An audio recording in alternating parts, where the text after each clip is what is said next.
नमस्कार. श्री स्वामी समर्थ. उद्या 2 डिसेंबर मार्गशीर्ष महिना सुरू झाला आहे. तसेच खंडोबा नवरात्रोत्सव उद्यापासून सुरू होणार आहे. तर हा दिवस देव दीपावली म्हणून साजरा केला जातो.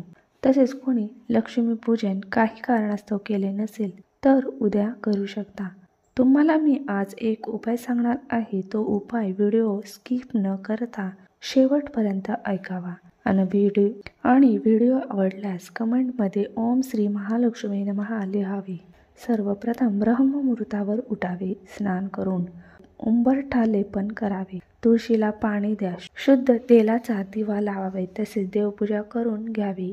तर आपल्याला जो उपाय करायचा आहे तो देवासमोर बसून करायचा आहे.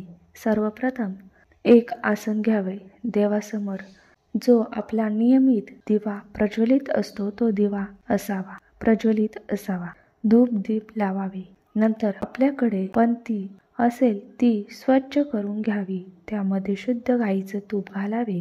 2 मातींची एक वात करावी. तिला हळदी कुंकू लावावे. एक प्लेटमध्ये तांदूळ घ्यावे व त्या तांदूळवरती ही पंती ठेवावी. पंतीमध्ये हळद, 2 लवंगा ठेवाव्या.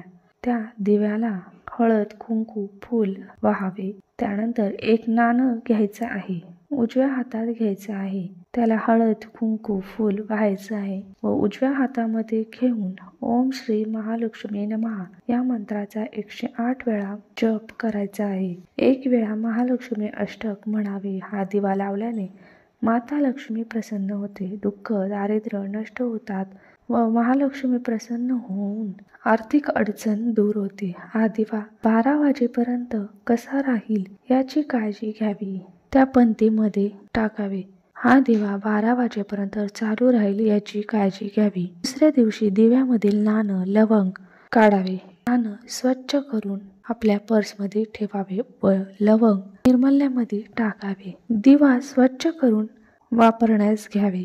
हा असा उपाय तुम्ही केला तर नक्कीच तुमच्या घरामध्ये सुख शांती राहील व दुःख दारिद्र्य नष्ट होऊन आनंदी वातावरण निर्माण होईल. हा उपाय तुम्ही नक्की करावा.